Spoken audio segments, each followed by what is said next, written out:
Morning. Morning. Morning. Happy birthday, Mark. Oh, thanks. I thought I'd let you choose your own records this time. I'll get something crucial. Now, don't start that again. Bacon egg, Joe? No, I'll just have tea. Oh, Joe, you need some food inside you. Mark, I'm not hungry. Nice lot of cards you got there. Yeah. Didn't get one off Mum, though. I thought she'd at least remember my birthday. I'll see you later. About 1. I really do have to go now. Okay. Bye.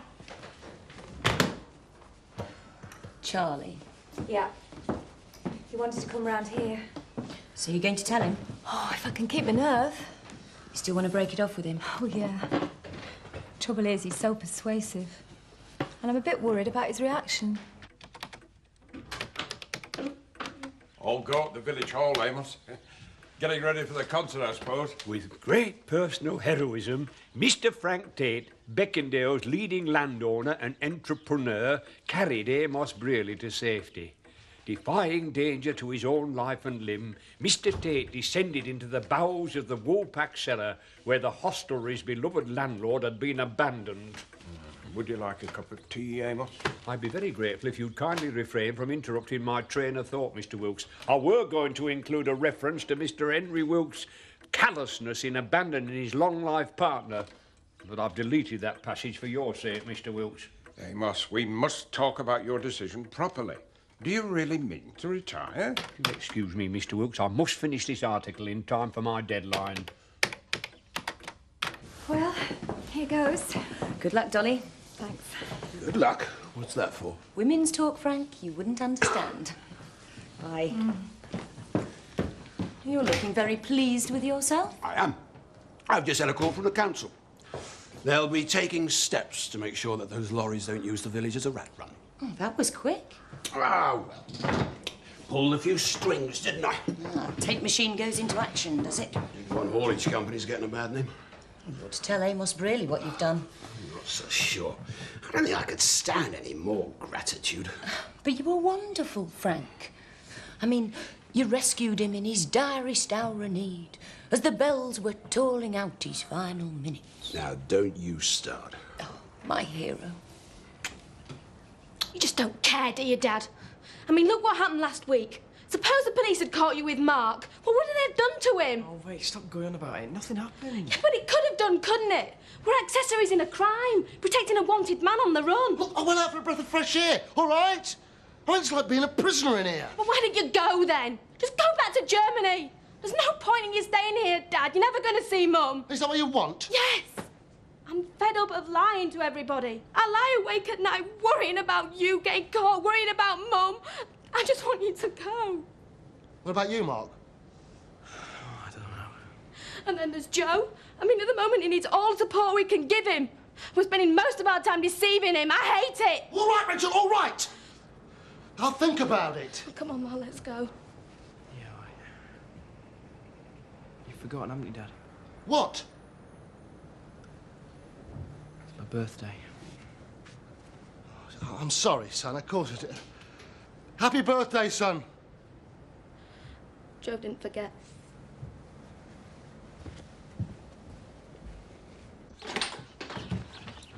It's great, Dave. Follow me. I'll show you where to put it. Are you going to concert tonight, Henry? If I can get away. Some bother. That curate's got no taste. He won't let me do my card trick. Morning, Henry. Alan. The usual, please. You made any progress with those breezers yet? I don't remember you saying out to me about booking beaters, Mr. Turner. When was that? On your birthday? You really don't remember, do you? You were too drunk. I really don't know why I bother with you. You needn't bother on my account, Mr. Turner. Look, Seth, tomorrow we will have a serious talk about arrangements for this shoot. And I'd be grateful if you'd take notes.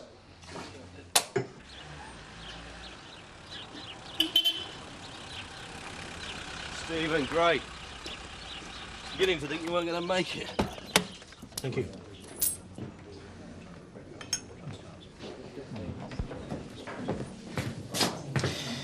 There you are. Thanks. Gin and tonic. Cheers. Cheers. What's the matter? You look a bit down. No, I'm all right. Yeah, well, then drink up and we'll be off. No, Charlie. No what? We won't be off. Well, don't tell me you've got to work again. Don't the Tates ever give you time off? It's not that. I don't want to see you again. Not the hard-to-get routine again, Dolly. I'm getting a bit bored with it. It's not a routine. I mean it. I want to stop seeing you. Is it Sam? Well, that's no problem. Look, I know he's important to you. I promise to be more discreet in the future. Won't come on any more climbing trips, OK? No, it's not just Sam. It's nothing to do with Sam, really. It's you and me. I don't want to see you anymore. It's over. It's not that easy, Dolly. Yes, it is. It's over. I don't want to see you anymore. I'm sorry, Charlie. It's just not worked out the way I hoped it would. Oh, so you think you can just walk in here and say bye-bye, Charlie? Well, you can't. Well, I don't know what else to say. Look, I think I better go. Oh, no, you don't, Dolly. You don't walk out on me. Now, I'll decide when it's over. Now, sit down. You can't make me. Please let me go. Are you all right, Dolly? Yes. Yes, I'm sorry. What's all this? Kathy, you here? I'd like you to meet Peter, Dave, Steve, your musicians. My musicians? What are you talking about? They're mates from the old days. They're really good. They're going to accompany you. Chris, you are the limit, really. But if we're going to do this, we might as well do it properly.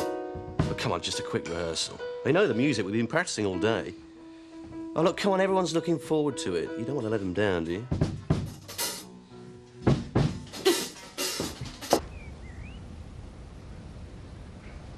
Hi, Joe.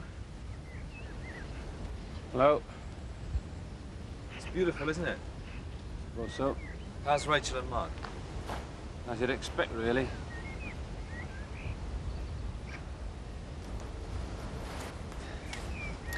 Joe, if there's anything I can do... Can you get Kate to write to me? To see me? And you can't help me? I can try. Oh, hi. You can explain why my wife decided to cut herself off from her husband and children, can you? You know all the reasons. Well, great. Tell me, because I don't. I'm so sorry, Joe. I don't need you to be sorry. I don't need your pity. I need to understand. I need Kate to explain to me, but she won't. She won't even see me. She won't see anyone. I've seen her, Joe. What? She asked me to visit her, so I did. When did you see her? Why didn't you tell me? The other day, she sent me a visiting order. And you went without telling me where you were going? Well, I had no idea that you hadn't been until she told me. Then she asked me not to say that I'd been. Oh, this is marvellous. Here's me going crazy. I haven't heard a word, not one single word, and you go swanning off without bothering to tell me. Well, thanks very much. I'm sorry, Joe, but please understand. She made me promise not to tell you. Why? What's she doing? What'd she say? You are going to tell me, because that's why you're here, isn't it? She said she'd let you down. Let you all down so much, it was best not to see you again. That's nonsense. I love her, and I thought she loved me. She does. Then why? Well, I don't know if I can explain it to you. She was very upset. She said she'd wrecked your lives. Yours, Rachel's, Mark's, our first husband. She said the only thing that she could do was just get out of your lives forever. Then perhaps you could forget her, get over her. That's stupid. Didn't you tell her that? I tried, Joe. I told her that nobody could have been more loving than you'd been. That this would make things much harder to bear. But she just said that she'd brought you bad luck and unhappiness, and all she could do was just get out of your lives completely, before it was too late.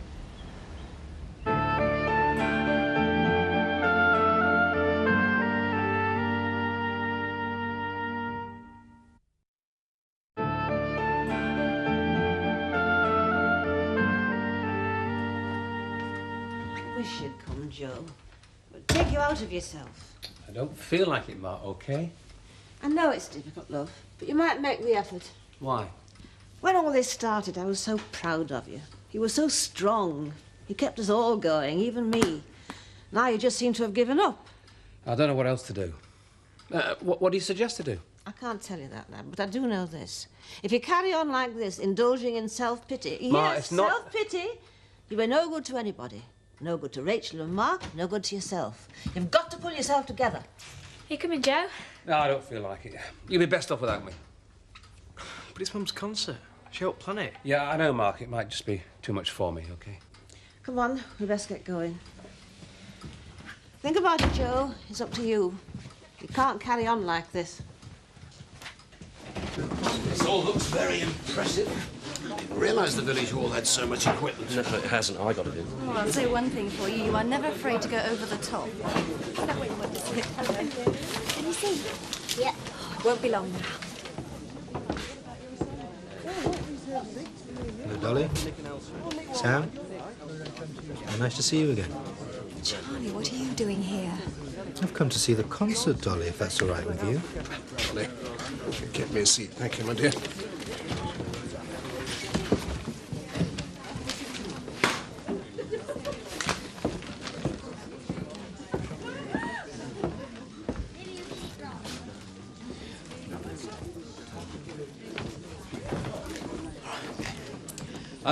Good evening. It's good to see such a full house. It's a shame that there's one person who can't be here tonight, particularly bearing in mind that the hard work she did on organisation. I'm talking about Kate Sugden. I'm sure that we're all thinking about her. But I'm also sure that Kate would want us to have a really good time tonight. So, first up tonight is Mr. Seth Armstrong. Give him a big hand.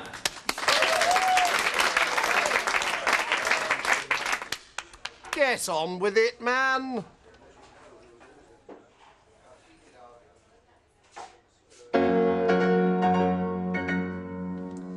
Some enchanted evening, you may see a stranger. You may see a stranger across a crowded room, and somehow you know even then, that one day you'll see me again and again. 700 years old, living history, this oak tree. When this tree was an acorn, Edward the...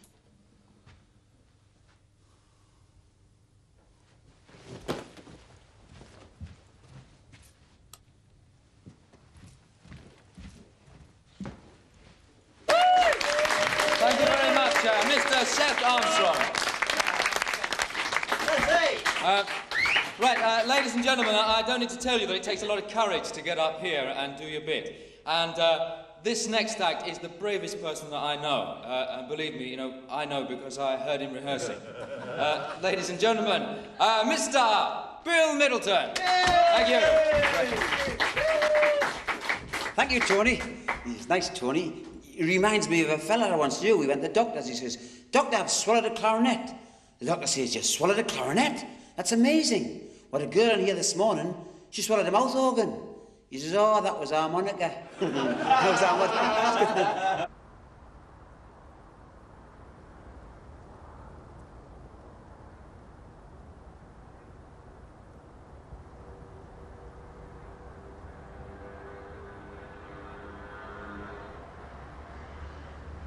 I once knew a fella, he was so unlucky. Do you know what? He bought his mother some after 8 and she died at 7:30. Holden's at Bester's Bill. Mr. Bill Middleton. My corpse, it could have been better than that. Now, I couldn't really ask everybody else to get up here and make fools of themselves without having my go. So, I will now attempt the juggling of 3 balls at the same time as singing the marathon. Always one of my mum's favourites. 2, 3, 4. Oh, what a beauty. I've never seen one as big as that before. Oh, what a beauty. It must be 2 foot long or even more. It's such a lovely colour, so nice and round and fat. I never knew a mara could grow as big as that. Oh, what a beauty. I've never seen one as big as that before. Are you ready, Christopher? Thank you very much, ladies and gentlemen. Kathy Merrick and the Christopher Tate Quartet.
You?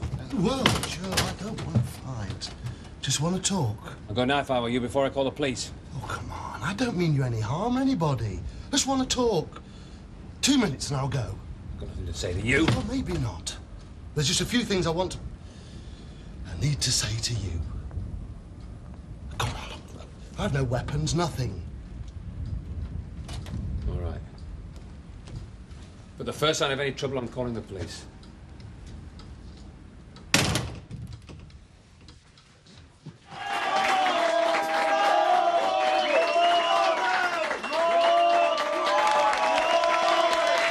Last chorus. Last chorus. Last chorus. So what is it you want to say, then? Yeah, what do I want to say? Well, I want to say how sorry I am for going after you that time. Sorry, Joe, I want to thank you for not turning me into the police when you had a chance. Yeah, well, that's all forgotten about now, David. Besides, it wasn't me. It was Kate and the kids. I would have turned you in. Oh, well, it doesn't matter. Thanks anyway. Yeah, well, that's not really why I came round, is it? I wanted to let you know I know how you feel. Oh, aye? Oh, yeah. When Kate left me, I was shattered. My whole world just collapsed. Couldn't believe it. I couldn't understand it either. I mean, I thought we were happy. I mean, I know we'd had ups and downs, but it was a good marriage. Yeah, so when she left me, it felt like I'd fallen in some deep hole I couldn't get out of. Yeah. It's exactly how I feel. Well, I don't suppose it helps much, but I just want to let you know there was somebody else who understood. Even if it is only me. Fancy a drink? Yeah, thanks. So, where do you go from here? Who knows? I did have some idea of trying to see her. Get that idea, mate. She won't even see me. Besides, how do you think you could go and see? Yeah, I know, it was stupid.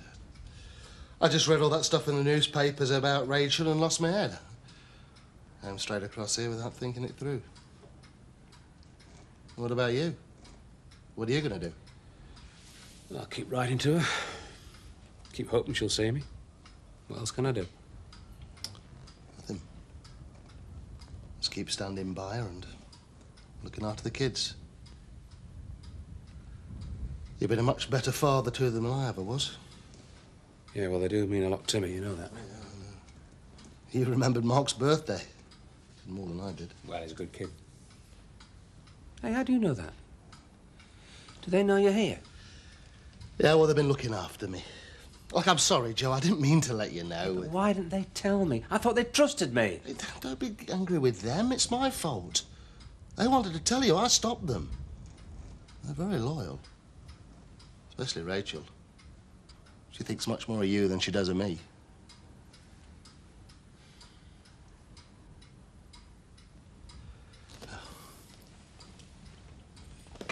Thanks for the drink. I better get off before anyone comes round. Yeah, well, thanks for letting me talk and everything.